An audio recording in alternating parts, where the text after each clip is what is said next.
बिस्मिल्लाहिर्रहमानिर्रहीम। अस्सलामु अलैकुम। मैं मुदस्सिर शाही एडवोकेट और आप देख रहे हैं लीगल इश्यूज़। आज का लीगल इशू ये है कि तोशाखाना के बारे में लोग इसकी मज़ीद वजाहत चाह रहे हैं कि तोशाखाना से तहाइफ़ लेना, इसकी कानूनी हैसियत क्या है और इस्लाम में इसका क्या कॉन्सेप्ट है कि रियासत मदीना का जो बंदा नाम लेता है क्या वो इस तरह काफ़ी सारे करोड़ों रुपए के तहाइफ़ ले सकता है और उसके बाद उनको सेल करे और काफ़ी सारा मुनाफा कमाए। इसके ऊपर थोड़ा सा डिस्कस कर लेते हैं। सबसे पहले मैं इस्लामी इसका टच थोड़ा सा दूं। इस्लामी टच इसका ये है कि तरबियत कैसी देखें, दीन को समझना, दीन के अंदर रहना, उलमा के पास उठना बैठना, रसूलुल्लाह सल्लल्लाहु अलैहि वसल्लम ने कैसी तरबियत फरमाई, कैसा जहन दिया, रियासत मदीना से जिन लोगों ने सीखा उनका दिमाग कैसा था, उनका जहन कैसा था। साहबी रसूल हैं। ये वाक़या कहीं मिशकात शरीफ है, अहादीस मुबारक का मजमूआ है। मुस्लिम शरीफ की भी शरह के अंदर कहीं मौजूद है, मिशकात शरीफ की शरह के अंदर भी आपको ये हदीस मुबारक मिल जाएगी। हज़रत जुरैर बिन अब्दुल्लाह रज़ी अल्लाह तआला अन्हु साहबी रसूल हैं। एक दिन अपने खादिम को भेजा, मैं इसका मफ़हूम अर्ज़ कर रहा हूँ। एक दिन अपने खादिम को भेजा, जाओ बाज़ार से मेरे लिए एक अच्छा सा घोड़ा ख़रीद के लाओ। वो गए और एक घोड़ा पसंद किया, बड़ा अच्छा घोड़ा था। 300 दिरहम में उसका सौदा हो गया। खादिम ले के साथ मालिक को भी लिया, आओ मैं आपको कीमत दिला देता हूँ। तो हाजिर हो गए, तो अर्ज़ की जनाब ये देखें बड़ा शानदार घोड़ा है, कबूल फरमाएँ। 350 दिरहम के अंदर इसका सौदा हुआ है। आपने देखा घोड़े को, मुलाहज़ा फरमाया और आपने फरमाया कि उसको देख के कि ये 300 दिरहम का तो नहीं है, जो प्राइस मैं पे कर रहा हूँ इसकी इतनी कीमत तो नहीं है, मुझे इसकी ज़्यादा कीमत पे करनी चाहिए, ये तो इससे ज़्यादा कीमत का है। तो आपने फरमाया, वो जो बंदा मालिक था घोड़े का, आपने फरमाया आपका घोड़ा 300 दिरहम का तो नहीं है, मैं क्यों इसका 300 दिरहम दे के आपसे ले लूँ, इसकी प्राइस इससे ज़्यादा है, क्या 400 दिरहम का दोगे? उसने कहा जी मुझे मंजूर है। फिर आपने घोड़े को चलाया, घोड़ा चला के देखा, अरे ये तो बड़ा शानदार है, इसकी कीमत तो 400 दिरहम भी नहीं है। आपने फरमाया इसकी 500 दिरहम लोगे? अर्ज़ की जी जैसे आपकी मर्ज़ी, 500 दिरहम कबूल है। यूँ फिर उसकी कुछ और खसलतें देखी, बढ़ाते बढ़ाते आपने 800 दिरहम में वो घोड़ा ख़रीद लिया। वो आदमी पैसे लिए, वो चला गया। तो खादिम ने अर्ज़ की कि ऐ मेरे मालिक आप बताएं कि आपको जब 300 दिरहम में मिल रहा था, उस मालिक की बखुशी वो आपको दे रहा था, ये लीगल था, कानून में परमिटेड है कि जिसकी कोई चीज़ हो जितने में चाहे बेचे। मेरे पास गाड़ी है, 15 लाख की है, 12 लाख की है, मैं कहता हूँ कि नहीं मैं 10 लाख में सेल करता हूँ, मैं कर सकता हूँ क्योंकि मैं मालिक हूँ। तो मालिक की मर्ज़ी से वो प्राइस चाहे ज़्यादा रखे, मेरी 20 लाख की गाड़ी है, मैं कहता हूँ मैं 70 लाख की बेचनी है, मैं डिमांड कर सकता हूँ, मेरी गाड़ी है। तो ये मालिक की मर्ज़ी से, ये लीगल ट्रांजैक्शन है। वो कहते हैं मेरा घोड़ा 300 का है, 300 का ले लो, आप ले लें तो ये लीगल है। लेकिन उन्होंने लीगल को और इस चीज़ को नहीं देखा, उन्होंने ये देखा कि ये मुसलमान भाई है मेरा, तो मैं इसको नुकसान क्यों पहुँचाऊँ, जो कीमत है वो क्यों ना अदा करूं। तो एक्चुअल प्राइस असेस करके तो आपने 300 की बजाय 300 पे वो राज़ी था, आपने 800 दिरहम में वो ख़रीदा। इसे कहते हैं खैर ख्वाही करना मुसलमान की। तो तोशाखाना केस ये क्या है? ये दरअसल ये है, तोशाखाना बहुत सारे तहाइफ जब दीगर ममालिक में जाते हैं तो वो पेश करते हैं, कोई ना कोई तोहफ़ा पेश करते हैं। इसके अंदर असूल ये है कि 30,000 रुपये तक जो तहाइफ होंगे ना, तो वो फ़ी सबीला जिसको मिले वो जेब में डाले ले जाए, नो इशू, वो ले सकता है, परमिटेड है। छोटे मोटे गिफ्ट हैं जी, 30,000 रुपये मालियत तक ले लिए। उसके ऊपर जो होंगे उसकी आधी कीमत भी अभी फिक्स हुआ है, गालिबन 2020 में हुआ है। इससे पहले था 20%। जो गाड़ी मिली है, कोई जनाब बड़ी कीमती चीज़ मिली है, 30,000 से ऊपर करोड़ों की है, जितने की भी है, उसका 20% सिर्फ दो, उठाओ और ले जाओ। चोर बाज़ारी टाइप चीज़ थी। तो खान साहब इन्होंने भी करोड़ों रुपए की चीज़ें उधर से ली, लीगल है, कानून कहता है कि ले सकते हो, 30,000 तक है तो फ्री ले लो, अगर 30,000 से ऊपर है तो आप पे करो। खान साहब ने 2020 में कानून बनाया कि नहीं 20% नहीं 50%। अब कानून कहता है कि 50% रकम पे करो, चीज़ आप ले सकते हो, कानून ये कहता है। तो खान साहब ने क्या किया, करोड़ों रुपए की चीज़ें उधर से ली, उनमें से 58 चीज़ें उन्होंने ली, जिनमें से 14 की मालियत जो है वो ज़्यादा थी 30,000 से, सिर्फ 14 की, और 14 में से उन्होंने अपने पास ही चीज़ें रखी, 4 चीज़ें उसमें से सेल की। 4 चीज़ें सेल करके वो आधी कीमत पे ली, ज़्यादा कीमत पे सेल की, करोड़ों रुपया बचा, ज़्यादा पैसे बचे। अब ज़्यादा सारे पैसे जब बचे खान साहब को, तो ये बड़ी अच्छी बात है जनाब, बच जाना। लेकिन क्या खान साहब को ये सोचना नहीं चाहिए था उस वक्त कि ये मैं किससे ले रहा हूँ? इनकी एक्चुअल प्राइस अगर किसी चीज़ की 1 करोड़ रुपया है तो मैं 50 लाख में क्यों ले रहा हूँ? पता है किससे ले रहे थे? स्टेट से ले रहे थे। एक स्टेट की काफ़ी सारी चीज़ें हैं, तो स्टेट आपको पता है कितनी गरीब है हमारी, कितनी मकरूज़ है, इस हालत में है कि हर पैदा होने वाला बच्चा जो है ना, हर पैदा होने वाला बच्चा लाखों रुपए का मकरूज़ है, लाखों रुपए का मकरूज़, एक एक फ़र्द मकरूज़ है इस कौम का।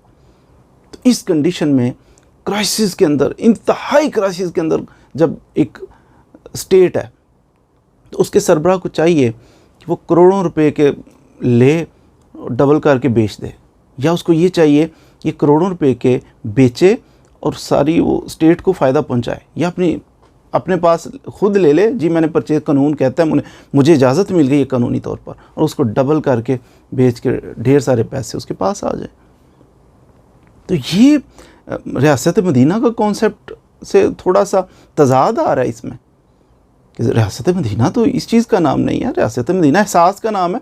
स्टेट का एहसास कौन करेगा?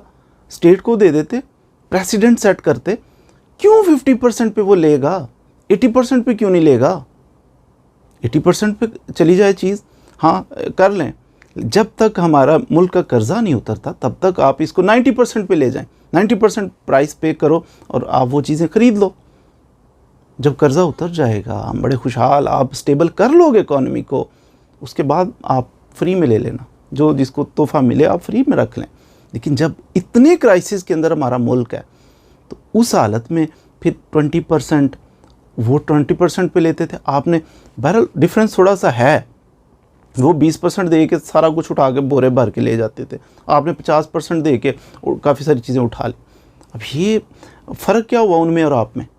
हाँ ठीक है, प्राइस थोड़ी सी आपने ज़्यादा पे की, लेकिन एहसास रियासत मदीना का कॉन्सेप्ट वो ये चाहिए था कि आप कहते कि नहीं ठीक है 30,000 तक जो छोटी मोटी चीज़ें हैं वो हम रखते हैं, बड़ी चीज़ है तो पे करते। आप कहते नहीं 50% से भी ज़्यादा मेरी स्टेट को कुछ फ़ायदा हो जाए, और स्टेट क्राइसिस में है, इकॉनमी तबाह हो चुकी है, और आपने जनाब करोड़ों रुपए की मालियत की चीज़ें लेके तो आगे फॉरवर्ड कर। केस ये नहीं था तोशा खाना का कि इमरान खान साहब ने कोई चीज़ चोरी कर ली, जो भी चीज़ें उन्होंने ली, 14 के करीब चीज़ें जो 30,000 से ऊपर, उन्होंने प्राइस पे की, कानून के मुताबिक पे की, कोई चीज़ चुराई नहीं है। एक फेवर थी, उन्होंने फ़ौरन वो हासिल कर ली फेवर, लेकिन बाद में वो महंगे दामों उसमें से 4 चीज़ें बहुत महंगी महंगी उन्होंने बेच दी, डबल कीमत। वाह क्या फ़ायदा हो गया। इन पे केस ये था कि इन्होंने असूल, कानून ये कहता है कि जब भी कोई मेंबर होगा ना, MN है कोई, मिसाल के तौर पर कोई MN है, कानून कहता है कि इसको साल के एंड पे अपना सारा कुछ हिसाब देना पड़ेगा, कितनी इसको इनकम हुई, कितने एक्सपेंसेस थे, कौन से असासे बने इसके नए, वो सारा जमा करवाना पड़ता है।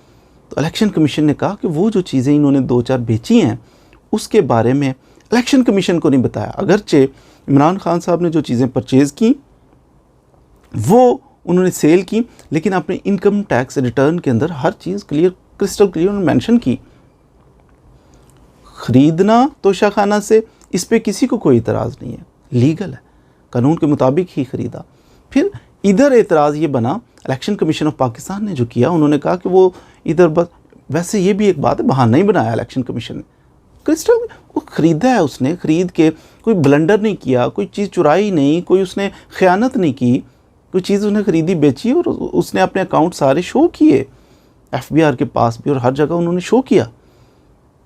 बहरहाल वो एक सेपरेट इशू है कि इलेक्शन कमीशन ने किस तरह बहाना बनाया, इस वक्त बात हो रही है कि इस्लामी टच जो है वो ये बनता था कि इधर इस तरह का ब्लंडर, जिस तरह वो बाकी सारे चलो जी 20%, इन्होंने 50% पे करके आने दो।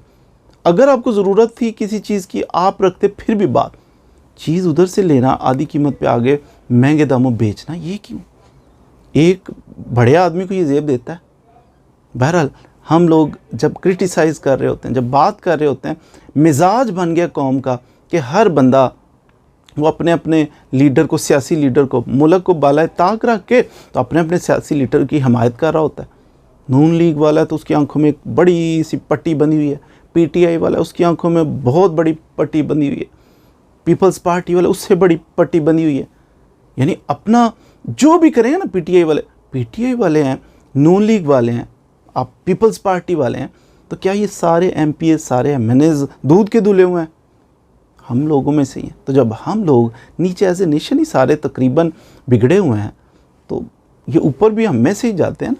तो इसलिए फेवर करनी चाहिए, सपोर्ट करना चाहिए, कंपैरेटिवली जो बेटर ऑप्शन है उसको अवेल करना चाहिए, सपोर्ट करना चाहिए। लेकिन कभी भी ऐसा नहीं करना चाहिए। मैंने देखा बहुत सारे लोगों को, पीटीआई के वर्कर्स को मैंने देखा कि जब खान साहब की बात हो रही है तो वो बहुत सारे उलमा को भी धक्का दे देते हैं। वो कहते हैं ये कौन है, इन्हें क्या पता, खान साहब। भाई खान साहब उनकी स्पेशलिटी अपनी जगह पे कुछ होगी, लेकिन हर चीज़ में वो करेक्ट नहीं हो सकते। खान साहब एक अच्छे खिलाड़ी हो सकते हैं, पॉलिटिक्स में बड़ी अच्छी पॉलिटिक्स फी ज़माना जो चल रही है उसमें बेटर वो परफॉर्म कर रहे हैं, लेकिन इट डजंट मीन कि वो बहुत अच्छे डॉक्टर भी होंगे, साथ वो बहुत अच्छे एक आलिम भी होंगे, बिल्कुल नहीं। उनसे कई दर्जा अच्छे उलमा पाकिस्तान के अंदर मौजूद हैं, आलिम हैं, दीन को समझते हैं, अमल करते हैं, उनसे बेटर हैं, हर लिहाज से बेटर हैं आलिम दीन। तो हम कैसे कह दें कि खान साहब जी इल्म में भी उनसे आ गए, अमल में भी आ गए? ऐसा नहीं है। खान साहब की स्पेशलिटी कुछ चीज़ों में बहुत अच्छी है, बहुत आला है, लेकिन उलमा से बेटर नहीं हो सकते। तो यहाँ दीन की जब बात करते हैं, बहुत सारे लोग एग्जैजरेशन से कहा नहीं खान साहब जो हैं रियासत मदीना के वो ये हैं वो हैं। तो रियासत मदीना की जब इस्लामी टच देते हुए ना, तो वो कहते हैं ना खान साहब जैसा तो इस्लाम है ही किसी के पास नहीं। ऐसा नहीं है। खान साहब के अंदर नेक नीयत हो सकते हैं, बड़ा अच्छा परफॉर्म करने की कोशिश कर सकते हैं, लेकिन उलमा और मुफ्तियान उज़ाम, फुकाहा, इन सब से ऊपर ऐसा भी नहीं है। तो थोड़ा सा जो भी वर्कर हैं किसी भी पार्टी के, उनसे दरख्वास्त करूंगा कि थोड़ा लिमिट में रहना चाहिए। सपोर्ट करने का मतलब ये नहीं होता, किसी को वोट करने का मकसद ये नहीं होता, आपकी किसी पार्टी से एफिलिएशन का मतलब ये नहीं होता कि आपकी आंखों में इतनी बड़ी पट्टी कि कुछ भी दिखाई ना दे। तो जहाँ पर थोड़ा सा नामुनासिब चीज़ लगे उसको भी डिस्कस करना चाहिए। नून लीग वाले हैं, उनको ये कहीं भी बहुत सारे लोग ये कर रहे होते हैं कि जनाब कंपैरिजन, देखो जी नवाज़ शरीफ ने तो इतने सारे लूटा है, तो हमारे थोड़े से, हमने तो इतना सा तोशाखाना से ले लिया। नवाज़ शरीफ ने अगर ले लिया है, आपने ले लिया, तो फिर पुराने वाले खिलाड़ियों में और नए खिलाड़ी में क्या फ़र्क हुआ? कंपैरिजन नहीं। उन्होंने जो किया था आपने वो करना है, तो फिर आप में उनमें डिफरेंस क्या हुआ? आपने कुछ नई प्रेसिडेंट सेट करनी है। अगरचे वो 20% था, आपने 50% पे करके कुछ बेटर है, लेकिन इसको और इम्प्रूव करना है, इसको बेटर करने की कोशिश करनी है। तो बहरहाल ये मुझे ज़ाती तौर पे ये नामुनासिब चीज़ लगी है कि ऐसा नहीं होना चाहिए कि जनाब करोड़ों रुपए की चीज़ें आप ले लें और उसको महंगे दामों बेच के, तो वाह जी क्या बात है। तो इसको अमेंड होना चाहिए। कानूनी था जो उन्होंने किया, उन्होंने जितने भी तहफ़ लिए कानून के मुताबिक लिए, लेकिन ये गैर अखलाकी सी बात है, ऐसा नहीं करना चाहिए। जबकि हमारे मुल्क इतने क्राइसिस में, इकॉनमी तबाह हो चुकी है, हर पैदा होने वाला बच्चा लाखों रुपए का मकरूज़ हो, एक बंदा मकरूज़ हो। तो ऐसी सूरत हाल में स्टेट का अपनी ज़ात से ज़्यादा सोचना बनता है। उम्मीद है आपने कुछ ना कुछ तोशाखाना के बारे में सीख लिया होगा। मज़ीद वीडियोज़ के लिए हमारे साथ रहिए। Thank you very much.